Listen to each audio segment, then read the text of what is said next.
বাড়ি ভাড়া ভাতা এবং চিকিৎসা ভাতা বৃদ্ধির দাবিতে এই মুহূর্তে এমপিওভুক্ত শিক্ষক এবং কর্মচারীরা হাইকোর্টের সামনের সড়কে পুলিশের ব্যারিকেডের সামনে দাঁড়িয়ে স্লোগান তুলছেন। যদি একটু জানিয়ে রাখি, এর আগে তারা কেন্দ্রীয় শহীদ মিনারে অবস্থান নিয়েছেন, সেখান থেকে মূলত তারা এই বিশাল মিছিলটি নিয়ে বের হয়েছেন এবং তারা সচিবালয়ের উদ্দেশ্যে যাবেন, এমনটাই আমরা জানতে পেরেছি। তাদের এই মিছিলের সামনে পুলিশের ব্যারিকেড এবং পুলিশের পক্ষ থেকে হাইকোর্টের সামনের এই দুই সড়কে কিন্তু ব্যারিকেড দিয়ে আটকিয়ে দেওয়া হয়েছে।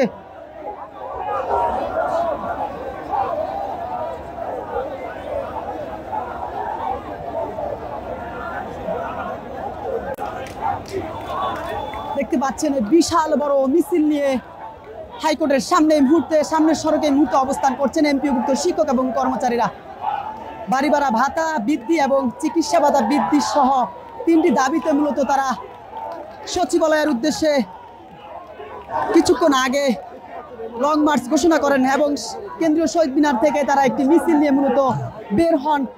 তারা যখন হাইকোর্টের সামনে এসে পৌঁছান, ঠিক সেই সময় পুলিশের পক্ষ থেকে সড়কের মধ্যে ব্যারিকেড দিয়ে আটকিয়ে দেওয়া হয় এবং পুলিশের ব্যারিকেডের সামনে দাঁড়িয়ে এই মুহূর্তে শিক্ষকরা কিন্তু তাদের দাবি বাস্তবায়নের লক্ষ্যে স্লোগান দিয়ে যাচ্ছেন। সেই চিত্র সরাসরি দেখানোর চেষ্টা করছি আপনাদেরকে এই মুহূর্তে বাংলা নিউজ 24 এর মাধ্যমে। আমরা দেখতে পাচ্ছি পুরো সড়ক জুড়ে ব্যাপক শিক্ষকের উপস্থিতি।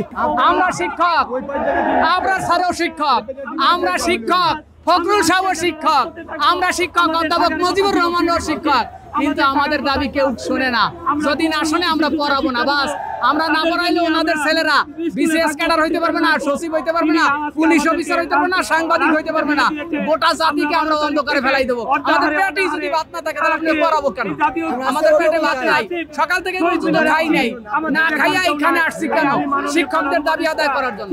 অতএব শিক্ষকদের দাবি যতক্ষণ না আদায় হবে ঘরে ফিরে যাবো না আমরা। মাননীয় প্রধান উপদেষ্টা, মাননীয় শিক্ষা উপদেষ্টা, মাননীয় অর্থ উপদেষ্টা, সবাইকে আন্তরিক অভিনন্দন জানাচ্ছি। আমরা শিক্ষক সমাজ, আমাদের থাকার কথা শ্রেণীকক্ষে, আমাদের থাকার কথা প্রতিষ্ঠানে, কিন্তু না, আমরা 12 তারিখ থেকে অর্ধাহারে অনাহারে এই খোলা আকাশের নিচে শহীদ মিনারে আমরা অবস্থান করছি। আমাদের দেখার কেউ নেই। মাননীয় অর্থ উপদেষ্টা আমাদের কথা দিয়েছিলেন শিক্ষকরা অভুক্ত অবস্থায় কি লেখাপড়া করাবে, আমরা তাকে ধন্যবাদ জানিয়েছিলাম। মাননীয় শিক্ষা উপদেষ্টা বলেছিলেন আপনাদের আন্দোলন করা লাগবে না, আপনাদের 20% বাড়ি ভাড়া, 1500 টাকা মেডিকেল ভাতা এবং কর্মচারীদের 75% উৎসব ভাতা আমি দিয়ে দিব। আমরা 2 মাস অপেক্ষা করলাম, এখন পর্যন্ত আমাদের দাবি উনি মেনে নেন নাই। আমরা 12 তারিখে আসলাম, আমাদের কোনো প্রজ্ঞাপন নাই। আমরা 3 দিন যাবৎ শ্রেণীকক্ষের বাইরে আমরা অবস্থান করছি।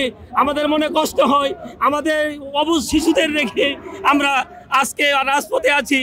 জানি না আমাদের ছেলেমেয়েরা কেমন আছে। আমরা প্রতিনিয়ত তাদেরকে নিয়ে বাঁচতে চাই, তাদেরকে নিয়ে আমরা থাকতে চাই। আমরা রাজপথে থাকতে চাই না। আমাদের কোমলমতি শিশুরা আমাদের জন্য অধীর আগ্রহ আছে, আমরা তাদেরকে শ্রেণীকক্ষে নিয়ে আসতে পারতেছি না। আমি আপনাদের মাধ্যমে মাননীয় প্রধান উপদেষ্টা, মাননীয় শিক্ষা উপদেষ্টার মাধ্যমে জানাতে চাই, আমাদের প্রজ্ঞাপন জারি করে আমাদের দাবি মেনে নিয়ে আমাদেরকে শ্রেণীকক্ষে ফিরিয়ে দিন। আমরা শ্রেণীকক্ষে চলে যাই। আমরা শ্রেণীকক্ষের মানুষ, আমরা রাজপথের মানুষ না। আমরা শিক্ষক, আমরা মানুষ করার কারিগর, আমরা জাতি করার কারিগর।